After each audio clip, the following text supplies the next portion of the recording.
बिस्मिल्लाहिर्रहमानिर्रहीम। अस्सलाम वालेकुम।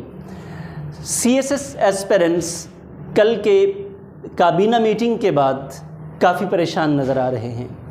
एक पेंडोरा बॉक्स खुल गया है और पेंडोरा बॉक्स क्या है कि CSS रिटन एग्ज़ाम से पहले एक एग्ज़ाम होगा जिसे स्क्रीनिंग टेस्ट का नाम दिया गया है। और ये स्क्रीनिंग टेस्ट क्या है, इसने तमाम CSS एस्पिरेंट्स को परेशान कर दिया है। अब वो ये सोच रहे हैं, जब वो अपने दाखिले का सोच रहे थे, अब उनको इस परेशानी का सामना है कि वो स्क्रीनिंग टेस्ट की तैयारी करें या CSS रिटन एग्ज़ाम की तैयारी करें। मुझे आज सुबह से कॉल्स आ रही हैं, टेक्स्ट आ रहे हैं कि सर ये स्क्रीनिंग टेस्ट की कहानी ठीक है, इसमें कितनी सदाकत है, नहीं है। तो मैंने सबको यही जवाब दिया कि कोई नोटिफिकेशन आ जाए फिर हम इसके ऊपर वीडियो करते हैं, लेकिन फ़िल वक्त कोई नोटिफिकेशन नहीं है।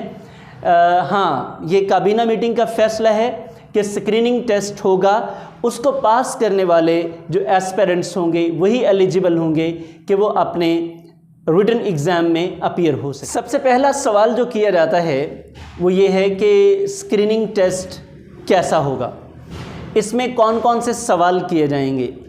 पहली बात जो कंफर्म है आपको जहन में रखना है कि ये MCQ बेस्ड टेस्ट है। अब इसकी अफादियत क्या है, ये ब्लेसिंग इन डिस्गाइज कैसे है, ये मैं आपसे ज़रूर शेयर करूँगा। इस वीडियो में हम सिलेबस तक महदूद रहेंगे।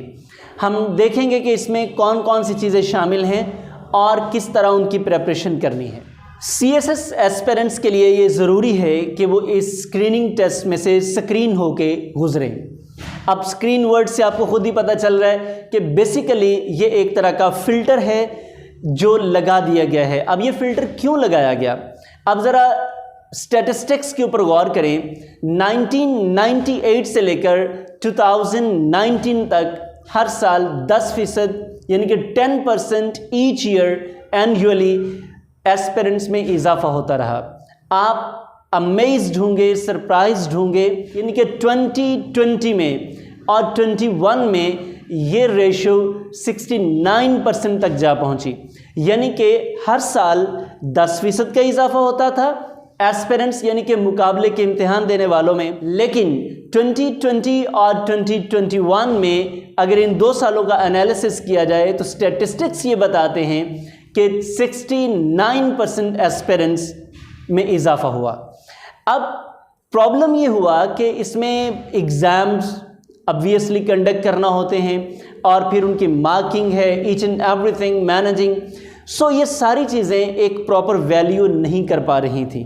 तो इस बात को देखने के लिए कि जो नॉन सीरियस लोग हैं, जो जस्ट ट्राई के लिए आते हैं, जिनका ख्याल ये होता है चलो मज़ा लेके देखते हैं, उनको फ़िल्टर करने के लिए ये टेस्ट लाजमी करार दिया गया ताकि सिर्फ वही लोग आगे आएँ जो मेहनत करें, जो सीरियस हों, और ये एक तरह से जो लोग सीरियस हैं उनके लिए ब्लेसिंग भी है।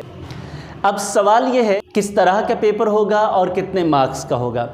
ये 200 मार्क्स का पेपर होगा और इसके 4 पोर्शंस में मेन आपसे शेयर कर देता हूँ आपकी आसानी के लिए।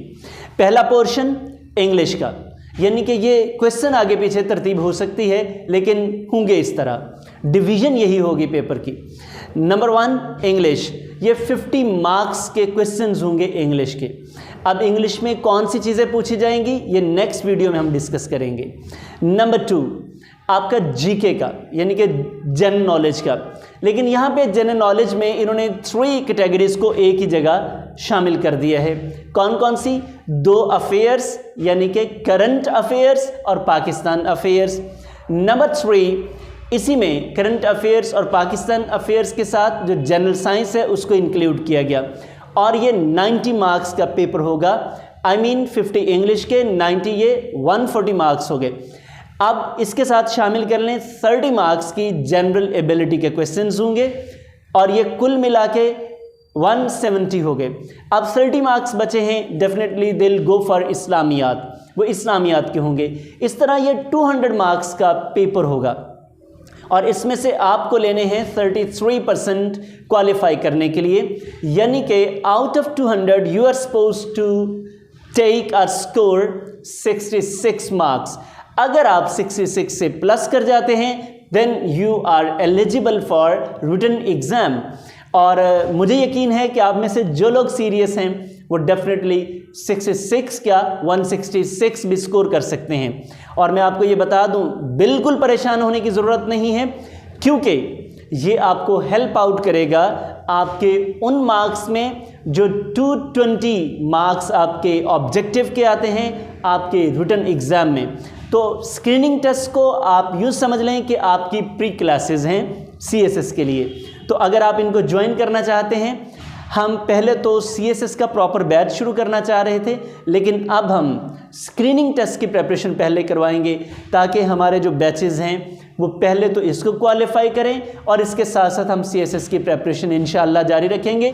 क्यों जारी रखेंगे? क्योंकि I hope and I believe you are the future CSPs। Video देखने का शुक्रिया, थैंक यू वेरी मच। दूसरी वीडियो में जब इसके बाद फ़ौरन कल इंशाअल्लाह आप तक पहुंचा दी जाएगी, अपलोड कर दी जाएगी, उसमें हम डिस्कस करेंगे कि आपने इंग्लिश में कौन सी चीज़ों को फोकस करना है, जनरल नॉलेज में कौन सा करना है, एबिलिटीज़ को कैसे तैयार करना है और इस्लामियात के कौन कौन से टॉपिक्स होंगे। Hoping to see you soon, thank you very much.